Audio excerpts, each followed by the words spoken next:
Hello, I'm Ramie. And I'm Beth. And this is Brother Knows Quest, the podcast where I, your host, introduce my sister to the wonderful world of tabletop role-playing games. Beth, I told you what we were talking about. Do you remember? Nope.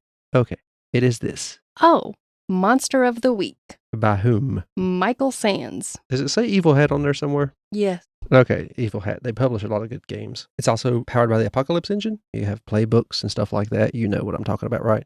Mm-hmm. Yeah, we're going to go back to those for now because I branched off for a little bit. What it says in the book, real quick. Most people don't believe in monsters, but they're real. When someone finds out that monsters are real, it's usually just before they get eaten. But some people are mean enough, smart enough, crazy enough, or hurt enough that they live. And some of those survivors go on a crusade against the monsters. Could be that you make a stand and defend your hometown from everything evil that comes there. It could be that you take to the road and hunt them down wherever you can find them. It could be that you have magic powers to put you on an even footing, or that your name came up in prophecies thousands of years ago. That sounds a little boring, but you know. The one sure thing is that you aren't going to go back to your old safe life.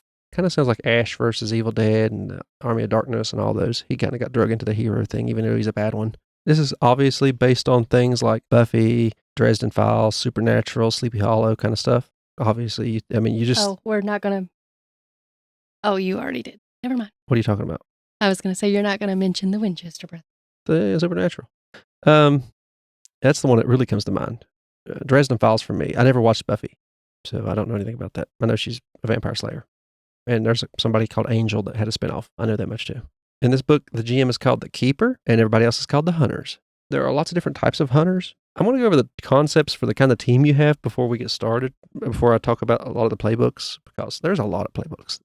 There's some on Drive-Thru RPG. There's another book called Tome of Mysteries. I have the old printing of the book. I believe Tome of Mysteries and the Monster of the Week game has been folded into one new game. It's a hardcover. I'll try to find that if I put it in there. First team concept you have Slayer and Entourage. There's a chosen one, which is one of the playbooks you can have, and a support group. Hopefully together you can save the world.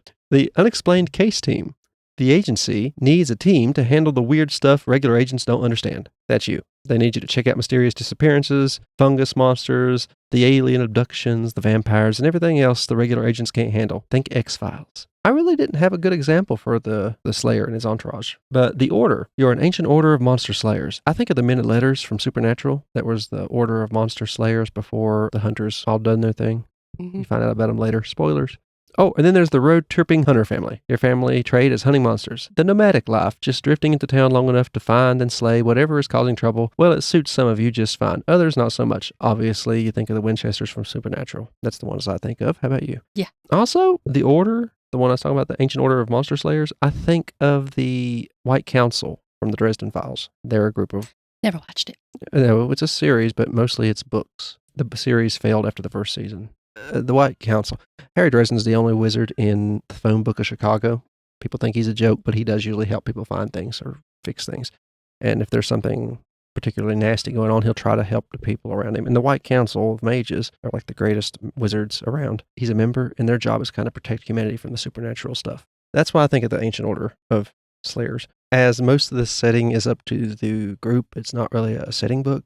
The best thing to do, again, like most of these games with the Apocalypse World Engine, is meant to be built on the playbooks you use. So you have ones like The Chosen, a once ordinary person who discover they have a special destiny and who has been given the power to accomplish it. The Chosen is good in a fight with some weird powers. Think of Buffy from Buffy the Vampire Slayer. Never watched it. I didn't either. If you want to see a Chosen get played well, try The Adventure Zone, the second season, Amnesty, I believe. That podcast, they have a Chosen played by Justin McElroy. The Crooked, they also had that. A criminal turned monster hunter, haunted by their past enemies. The Crooked is good in a social situation and has a lot of contacts. Anna Velmont from the Dresden Files. See there? I know that one. Peter Bishop from The Fringe. I never watched that. The Divine, an agent of a higher power with a mission to fulfill.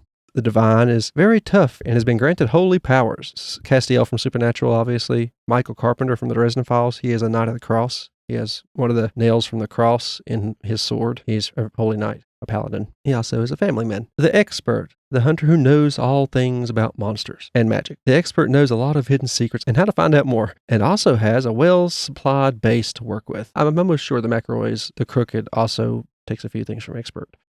Yeah. Think of Bobby Singer from Supernatural, Rupert Giles from Buffy the Vampire Slayer. The Flake, a conspiracy theorist. The Flake is great at finding things out and seeing how the events of separate mysteries are connected. Agent Mulder or the Lone Gunman from X-Files. I haven't watched X-Files since it originally aired and I was little, so I don't know. I know who Agent Mulder is. The Initiate, a member of an ancient monster-slaying sect, trained to fight and use magic. The Initiate is good with magic. Their sect provides help and sometimes problems. The Wardens from the Dresden Files. The Wardens is another sect inside the White Council. They are the ones who stop evil magic users. They're the police for the White Council. This is huge spoilers. Yeah. I'm spoiling a lot. It ain't really a spoiler. There's a warden immediately in the first book because Harry's on probation. The Professional. You work for an agency that hunts monsters. The Professional is very good in the fight and a good team player. Think Riley and the Initiative from Buffy and the Vampire Slayer. Olivia Dunham from The Fringe. Dunham from The Fringe. I don't know who that person is, so I don't know how that name is pronounced. The Spell Slinger. They had one of those in Taz. A trained wizard wields powerful magic in their crusade against evil. Spellslinger's arcane training gives them an advantage when dealing with eldritch secrets. Harry Dresden from the Dresden Files. He is the wizard in the phone book. Willow from Buffy and the Vampire Slayer in the later seasons. Spoilers, I guess. I don't know, apparently. The Spooky. I like the Spooky too. If you can find it in that book, it'll be good to look at. Has psychic or magical powers. These powers are strange and sinister and not completely under the Spooky's control. The Mundane. Just a normal, regular person, especially good at dealing with regular people you meet and have to save, and at getting captured by monsters, which can be more useful than you might expect. Xander or Cordelia from Buffy and the Vampire Slayer. Again, people I cannot say I know anything about. Yeah. The Monstrous, another cool one. A monster fighting for the good guys. The Monstrous is very weird. It can have a variety of different powers based on whatever monster breed they are. Think of Angel. Oh, see there? I said that one earlier from Buffy and the Vampire Slayer. Bill Compton from True Blood. I never would have thought True Blood would pop up in this. Eric's better. Yeah, I agree. The Wronged, revenge-driven and really tough. The Wronged is all about killing a specific breed of monsters and protecting others as they do it. Dean and John Winchester. Who's Dawn? John. Dean and John. Oh, I thought you said Dawn. Wait a minute. Who's John? His daddy. Oh. There are some extra playbooks if you don't mind looking, like I said, other sources, but their website, you can have these. The Meddling Kids. Some are fan-made, of course. Some you can, there's also rules for making your own if you look in the book. So, of course, there's a lot out there. But some of the ones online and other ones are like The Action Scientist. Just like it says, a scientist ready for action and dealing with monsters. It's directly inspired by Atomic Robo, which is a game I've never got into, or comic series. I'm really not sure. The Big Game Hunter, an expert hunter who has decided to hunt monsters for the thrill of the chase rather than the need to protect. That sounds fun. Deconstructed, a built being, now free of its maker, inspired by Frankenstein, this monster. The Exile, a monster hunter from the past who has been transported to the present day. Sounds a lot like a Winchester thing, doesn't it? Mm-hmm. The Hard Case, the toughest, hardest to kill fighter. Ray Lilly from 20 Palaces series? Or Owen Pitt from the Monster Hunter International series. Okay. The Luchador. Oh, that sounds great. A heroic masked wrestler fights to protect the innocent between matches. The Luchador. All I can think of is Nacho Libre. The Mad Scientist. A crazy scientist who sees the errors of their way and is now working for good. So they say, anyhow. Oh, Bethy. Let me tell you what the next one is. I'm excited. I know. I just said it. The Meddling Kids. Oh, you've looked in the book. I didn't know you actually flipped through it. I figured you just ignore everything I say half the time. I think there's something more going on here, and Old Man Smithers seems to be involved. Do I have to say where this came from? Should I say it? It's Scooby-Doo. Just in case there are the few people out there who don't know what I can't imagine. It's unfathomable. Yeah, there's something. Oh, I guess I can't say. There's got to be some religious nut that doesn't allow their child to watch Scooby-Doo. Yeah, that's probably offensive, and I really don't care because that's ridiculous. Yeah. If you don't allow your child to watch Scooby-Doo. I've seen parents and people I know who refuse to let their spouse or their kids watch Harry Potter. So there we go. I mean, I know people like that. Honestly, if you decide to publish this and we have followers that are like, well, I don't want to listen. Okay, bye. What are you doing listening to this in the first place? Yeah, if you can't? Exactly. RPGs are devil worship back in the, what is it, 80s? Yeah, Sheldon's mom said so. Yeah, so I think, no, by all means, follow your faith, but okay. The Summoned, a creature summoned to end the world, but has decided they do not want to do that. Thank you for changing your mind. Lots of weird powers, dangerous, and hard to kill. I mean, it's Hellboy. Even without the example, I watched the movie when it came out years and years ago. It's a good movie. Not a comic guy, so I didn't read the comics. Golly, I bet I'm losing a lot of fans. I completely forgot it was even a comic. Yeah, we're not comic people. I'm a manga guy. I like to read manga. Yeah. The Japanese stuff. I don't know what it is about comics and me.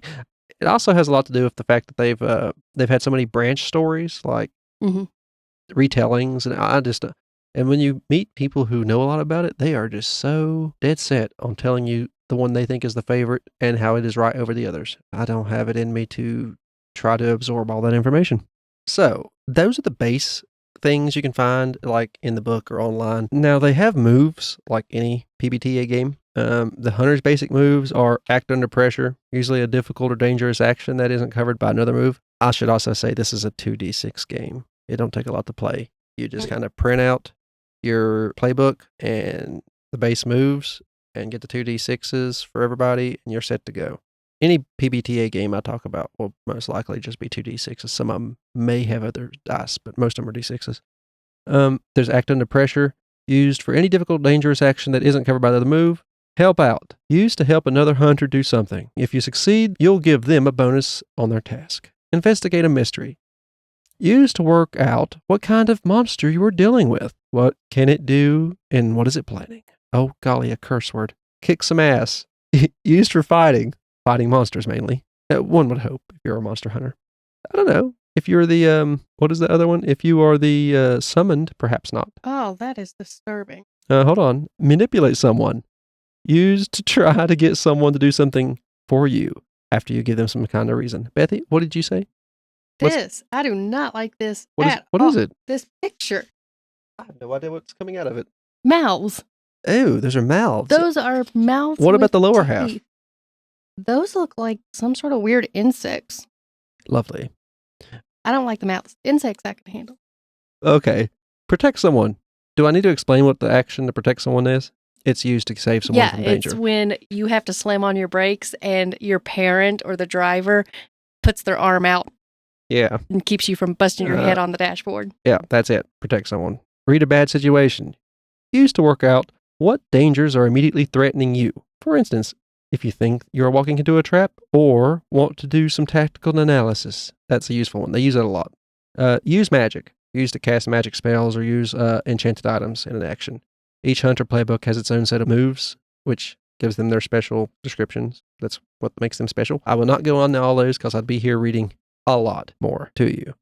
You have ratings like use cool to do this, use charm to do that. It's kind of like your stats and the actions are different things. So you have cool. It is how calm and collected you are. It is added to your die roll for the act under pressure and help basic moves. Tough. It is how strong you are in a fight. Things like kick some ass and protect someone is what it's added to. Charm is how pleasant or persuasive you are. I like how they didn't add attractive, even though it's like a going trope. It adds to your die roll for the manipulate someone basic move. Sharp, it's how observant you are, like Sherlock Holmes. It's used to add to the investigate a mystery and read a bad situation moves. Weird, it's how attuned to the supernatural you are. It's add to the die roll for use of magic moves. Ratings. The ratings go from -1 to +3. You can have -1 obviously is bad. +3 is phenomenal, so you could be phenomenal at cool or something. Beth, would you play this? And it's a fairly simple game. Hold on. I'm writing notes. About topics I'm going to bring up. When? In just a second. Oh, about this? Yeah. Okay. See, I thought she was writing notes for the podcast we do, Horrific History and Hauntings. I was like, I knew it. She doesn't listen to a word I say. I do just drone on when it comes to these books because I like to talk about the setting, and these don't have much setting because you build the setting. The McElroys chose the Monongahela Forest, the dead zone that you can't allow to use cell phones and radios in, really. It makes for a better game not having cell phones, they say. Well, I'm looking at the Mongolian deathworm. Oh, that weird creature. Is that the one that has lightning? Yes, it has lightning and it can spit venom that apparently burns and partially dissolves the skin. I think that's called acid. Mm-hmm. And yes, they shoot lightning bolts. They excrete lightning bolts. And water is poisonous to them. Oh. Even though they look moist. Oh, Bethy, now you done traumatized some of our listeners. You found their phobia. Why? Where did you find that? Later in the book? It says creating your first mystery, and then it says an example mystery, the Mongolian deathworm attack. Okay, that's fair. See, I haven't read the book since the day I bought it in 2017. And you just, it's actually kind of interesting It's a compared very to the interesting others. book. I bought it for a reason, but nobody ever wants to play it. It's just a group thing. The fact we have such a small group and they all jump on D&D, and it's why I talk to you about my games. I have nothing else to do with them. Nothing else to do with my life. There was also, I like the chosen checklist. I think that would make things easier. Oh, yeah. The whole game system, you just check off the thing you want. Yes. Yeah. All these games work like this. All Powered by the Apocalypse games work like that. You know that, right?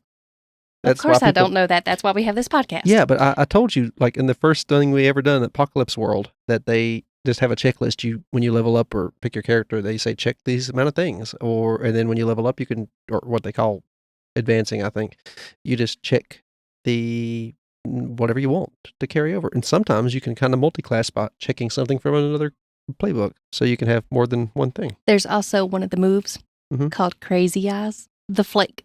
Okay, that makes sense. Yeah, the people, like the conspiracy theorists, yes, they do have those eyes. But it made me think of Sims because there's a move, a playful move, and it makes them extremely playful. Yeah, cool. Yeah. Like I said, there's a lot of people playing this online if you want to find it. But if you like a podcast, listen to the second season of The Adventure Zone. They play this. It's really good. There's also Tornado and Flood Wreckage. They have a setting for that. Location Maze.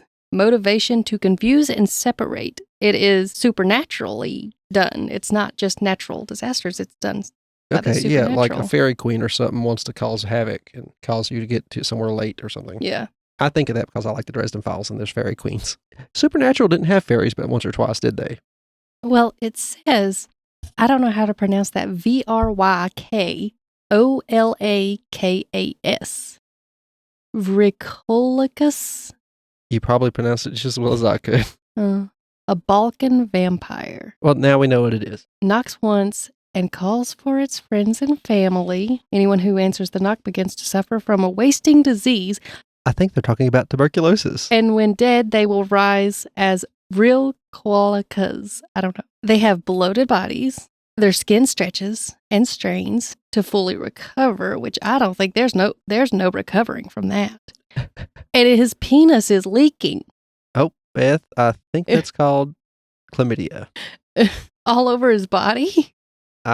He's got boo-boos. Yeah. He's got something coming out of his mouth that looks like guts or worms or snakes or something. Could be a tongue to suck blood out.